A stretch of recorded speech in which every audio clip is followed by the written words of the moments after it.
Welcome back to the podcast.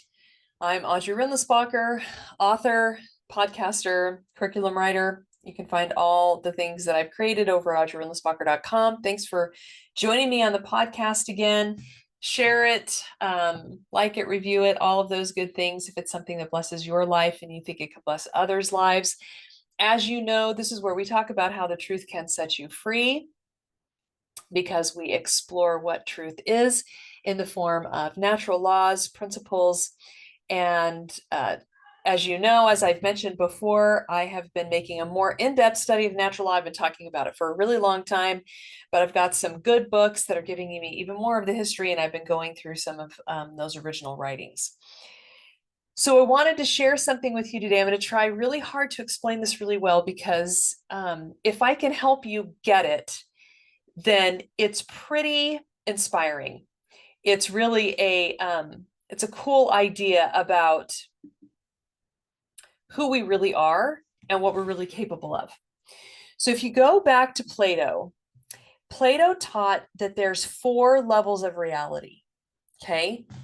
He said that the lowest level is what's called the shadows or the reflections.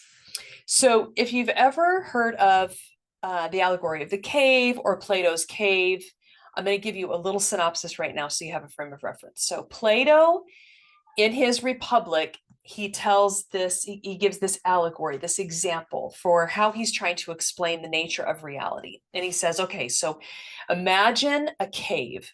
And in this cave, there's a bunch of people lined up, and they're chained where they're sitting, and their heads are being controlled so that they can only look forward.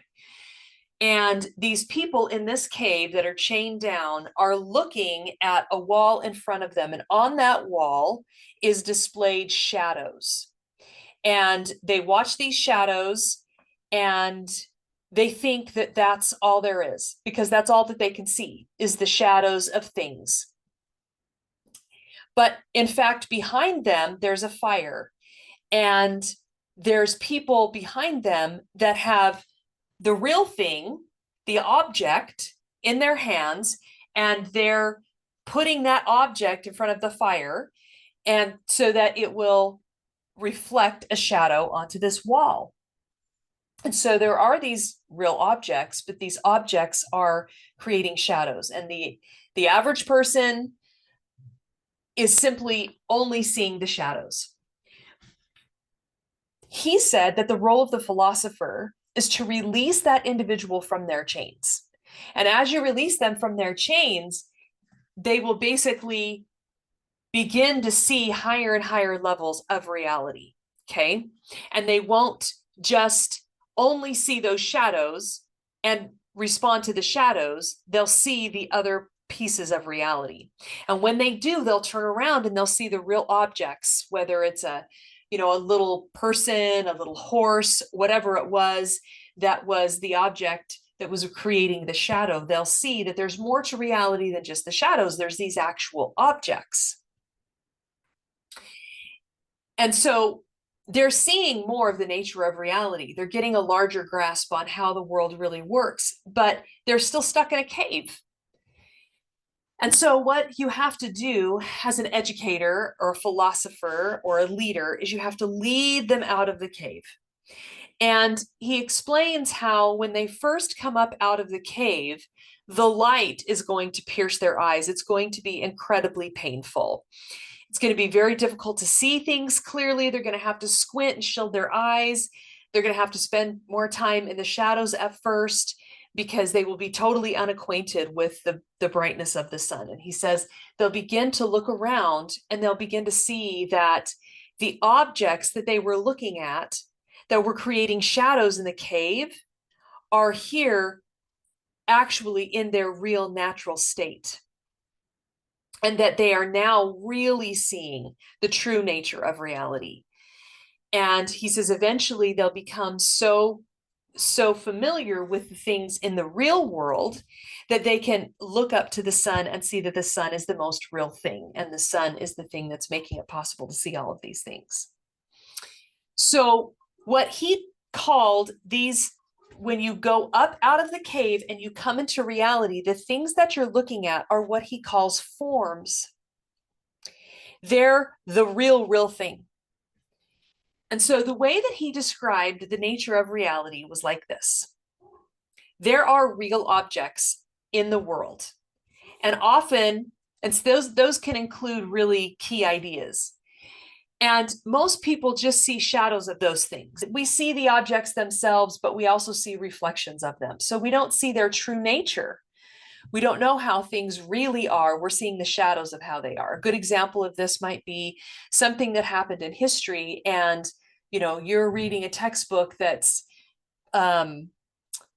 several layers away from that real object, from the real person that really lived. And you're reading, someone read an account that read an account that read an account.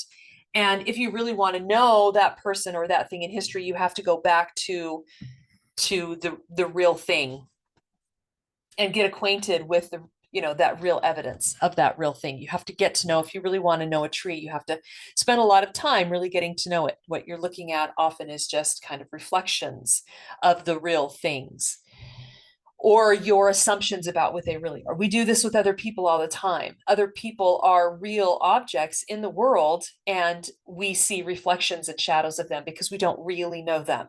Okay, so those are the two bottom layers of reality. But for Plato, the ultimate reality consisted in these forms. The forms are the perfect whatever object it is. So in Plato's mind, there's an ultimate reality that we can't see here, that we can acquaint ourselves with by getting into the metaphysical realm. And so a circle is a good example of this. There are a lot of shadows of circles, and there are real objects of circles. But you and I have a thought about the absolute perfect circle. And when we sit down with something, we're always judging all the circles that we see against this idea in our minds of what the perfect circle is. The idea in our mind is a reflection. That's the third highest level of reality. And the reflection is of the real perfect circle that exists not in this world. The form of a circle that we intuitively know or remember or have an idea about. I know this is pretty abstract, and I hope you're following me on this. So the objects and their shadows, the reflections, the senses, he calls them, are the things we see in this real world. And then we have these thoughts that are the highest level of reality in this world, and our thoughts know that there's forms. They know that there's a perfect chair somewhere that exists. And when we look at chairs, we are judging the chairs against the perfect kind of chair. That doesn't mean there can't be different types of chairs, and we'll talk about that in a minute, but it means that there's the perfect kind of chair. And we're always measuring things up to these ideas that we have about the perfect things, the forms of them. He called them forms. And this is the sense in which you and I can have a conversation about objects that exist in the real world, even though the picture in your head of the tree or the circle or the rabbit is very different from the picture that I have. We can have a conversation about them because there's an idea, a form of we both have an idea we're comparing against that is what that thing is, its form. And that's what makes it possible for us to talk about it. Okay, and so for Plato, that's why there was a realm beyond this world. And that's how he helped make sense of our striving after things. It says, Plato thought that change occurs when the things of this world are drawn forward toward their greater perfection by a process of attraction to their own forms. Behind this process of attraction lies something still greater. Okay, so there's a form of a perfect thing, and all the things of this world are drawn toward them. Now, Aristotle took this beautiful idea and he added to it. One way that this author talks about it is if Plato was the poet, then Aristotle was the scientist. And he kind of brought it down to the everyday. made it make even more sense. And so you can see my page here is entirely red. So a lot of thoughts about this, but it's going to get to you and I, and it's really cool. So this is why I want to go here. So another part about every object in the world has a form. There's an ideal form of that thing. And what nature is doing, what the world is doing, is drawing those things forth. So let's talk about a flower, for example. A flower has, well, okay, before I get into that, this is what Plato said. I mean, Aristotle. He said, okay, yes, there are these forms. There's this more perfected, ideal way for a thing to be, but it can move very largely toward that thing in this world. Form can meet matter. That's what Aristotle said. They can, in this world, it's not just in the eternal realm, although there is that too.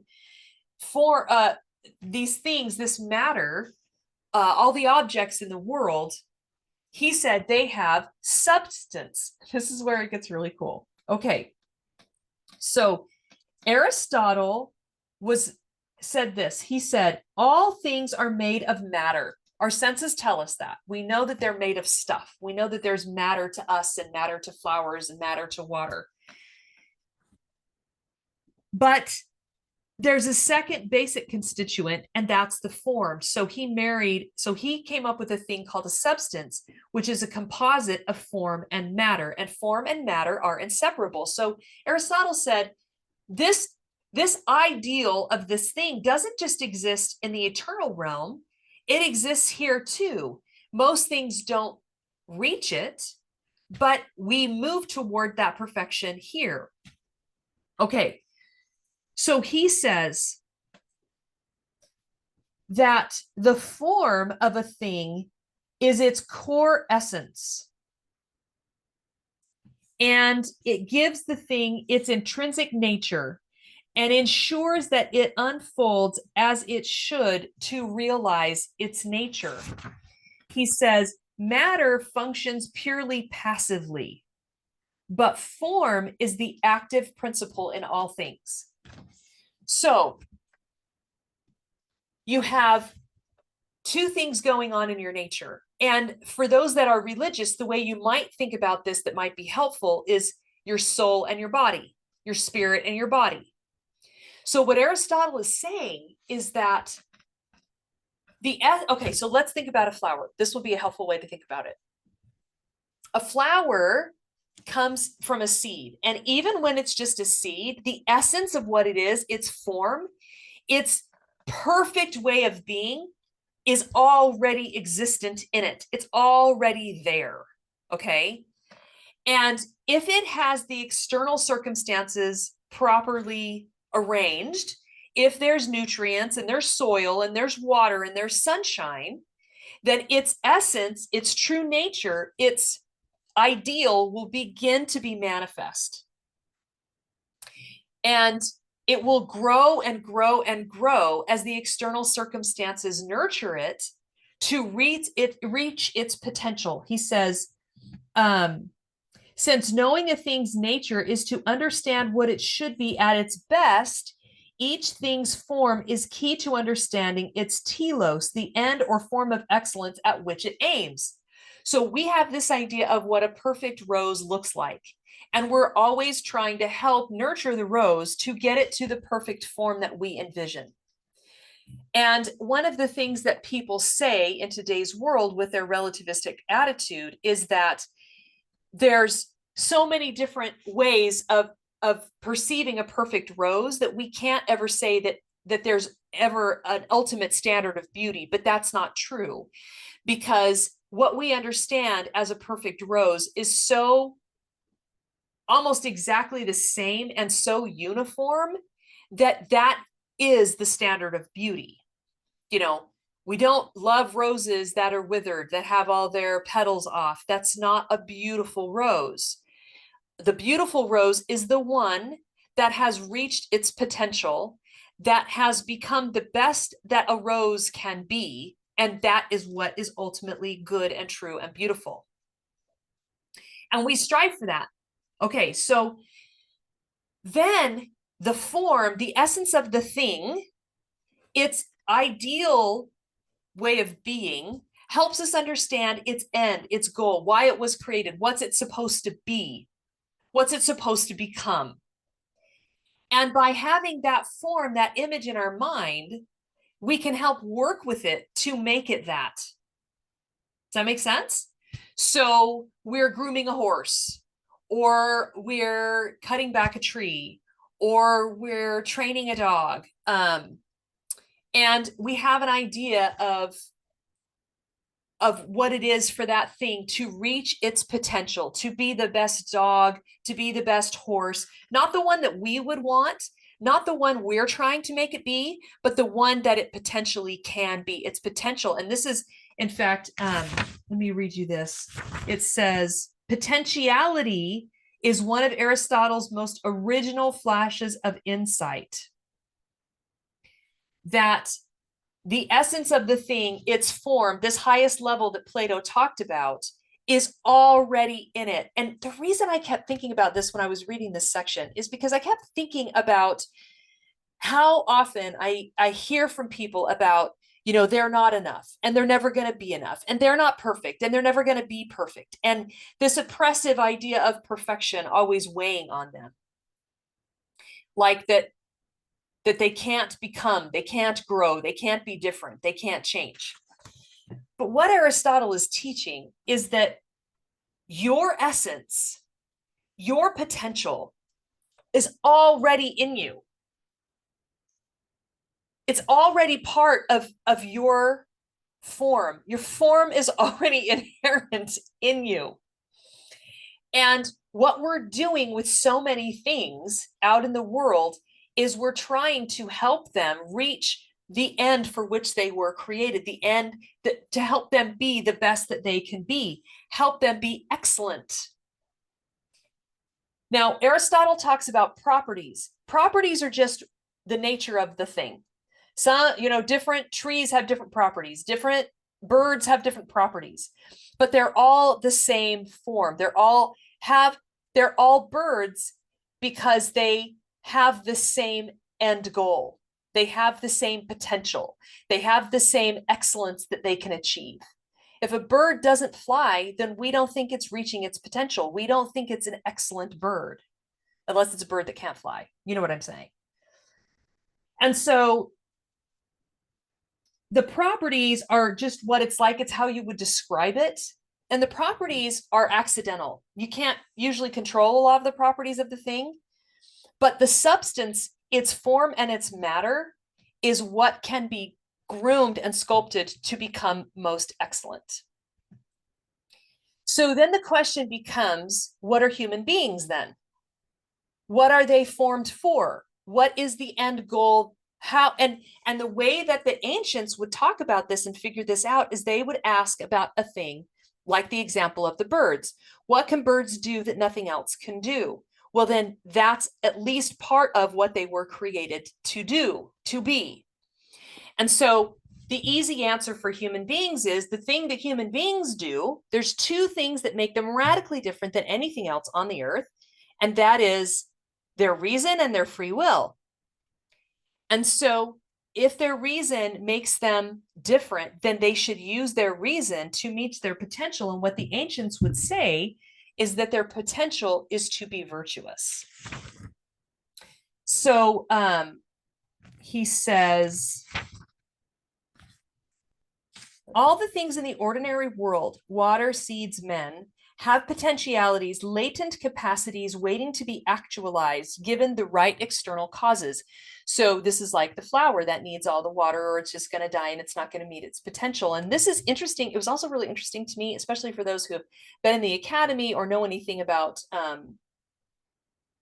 Abraham Maslow or the hierarchy of needs. And you'll understand this term of self-actualization, which, to be quite honest, he probably took from these thinkers, that we would be actualized. We would reach our potential. A potency is an unrealized property or capacity hidden within a thing. Water can be frozen to create ice. Seeds can be planted to grow. Men can become either morally virtuous or debauched. Each thing has a myriad of distinct and often conflicting potentialities. A potentiality can never realize itself. It's something that within that requires something from without to realize it.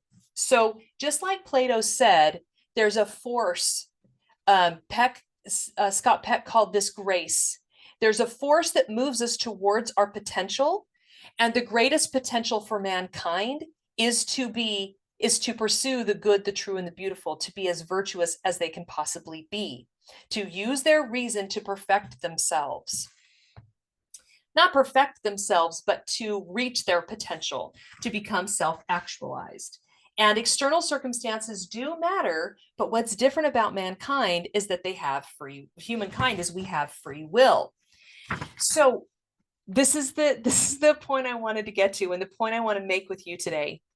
This is a bunch of kind of philosophic, high-end, ideas. I get that. I understand that.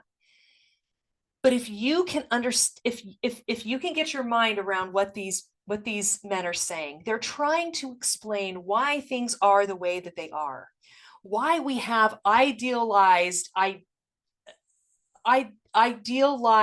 ideas about things, why we prune a garden, and why we are trying to make things be as excellent as they can be, and why we admire that, and why we honor that, and why we respect that. And if some of this is true, which I believe it is, if there are forms in matter, and that form is our essence, and it says what we should be, and there's these different potentialities that are in me and that are in you, then everything that you can become is already part of who you are right now. I love the way that Jordan Peterson talks about this as the future you, of doing things right now to make the future you be more of who they could be. And so, not buying that extra candy bar, or, whatever it might be, saying you're sorry to someone, doing the thing that you feel you should do at the expense of what you want to do to accommodate the future you that will have to live with the consequences of your choices right now. And so the difference between us and a flower is that we're not entirely dependent on external circumstances, and that we have free will. And so I just love this beautiful idea that you are already everything that you will be. You are already everything that you could be. Your essence is already at your core. And when you grow in a positive way, you're simply cooperating with the best that's in you. You're cooperating with the form, the ideal you. You're using your agency to accommodate the blooming and blossoming of who you really are. And when you fight against that form, when you fight against who you can be, when you use your free will to stifle yourself by giving into passions instead of cultivating virtue, you deaden, you cut yourself off from what you can be. And so that's the choice and that's where the beginning idea of the natural moral law begins to take root, in an understanding that there is a certain inherent nature to things, that they already have their potential in them, and that the orderliness of that and the beauty of that and the way that it pleases us when things are what they should be, and when they conform best to their highest potential, when they become excellent, that we applaud that and we celebrate that, because we have these ideas of what things ought to be. Instead of beating ourselves up about not being right now what we think we ought to be, we can relax and, I guess, take heart in the fact that as we are patient, we have the ability to cooperate if we slow down and we listen to the best that's in us. We listen to that form, that essence, that core that is pushing us, pulling us, that grace that is pulling us along and encouraging us to be what we could be. We can recognize that we don't have to put up a big fight and we don't have to wallow in shame. We can repent in the sense that repentance just means a change of heart. Repentance just means we know we haven't done what we could do instead. We recognize that we could do better. We recognize that we could cooperate more with the best that's in us and let it blossom and let that better fruit come forth. And of course, God will help us on our way. His grace is pulling us along all the way along. And instead of listening to what's dark and ugly and shameful and blaming, we can simply recognize I wasn't cooperating with that form, that soul, that essence, that spirit that resides in me, that is pushing and pulling me to govern the matter in a way that helps the spirit blossom, that helps that form come forth. And this is why it's so important that Plato said that the thought is a reflection of the form, because those thoughts help us govern. When we are truly listening to our consciences, when we are sitting with ourselves and with God and looking at what do I feel I really should be doing, and we take that next step, we are allowing our thoughts to cooperate with grace and the forms and pull us along to better meeting our potential. And so it's not necessarily something new, but it's a new way of looking at it. And it's helpful to understand that by saying that there's a form, an essence in all things, and that form is orderly, and that form has potential, and that form wants to be actualized and meet and become excellent, and that human beings that are rational and that have free will have the ability to push themselves and all things around them to become more excellent. And that's the highest expression of who we are, is to begin to understand why there is a nature outside of, there's an order and a nature, a law to the world, and a law that we can cooperate with. Like I always quote Cecil B. DeMille when he said, we cannot break the law, but we can break ourselves against the law. And so this law that resides inside us, that we feel speaking to us, is this form, this metaphysical divine essence that wants us to blossom and wants us to meet our potential, wants us to become more excellent. And it's already in you. It's already part of you. It's your core. Again, the form of a thing is its core essence, which gives each thing its intrinsic nature and ensures that it unfolds as it should to realize its nature. You are this beautiful, gorgeous form, this soul, this eternal being, and all that's required of you is cooperation and patience to let who you are unfold and blossom and become by cooperating with the order, the law that's written on your heart, that encourages you to do the better thing, the more noble thing, because it wants you to be all that you can be. Thank you so much for joining me today. I hope what I talked about was a little bit helpful. It was such a fascinating concept to me. I hope that I've done it justice. This is really the seedlings of the natural moral law as we begin to explore it more and more, as I'm writing more about it in my books. And I'll continue to share and continue to be here. Please send any questions you might have to audrey@audreyrillenbacher.com. Go to the website, opt in for your Truth Seeker Starter Kit if you're interested in starting your truth seeking journey. And I will see you next time.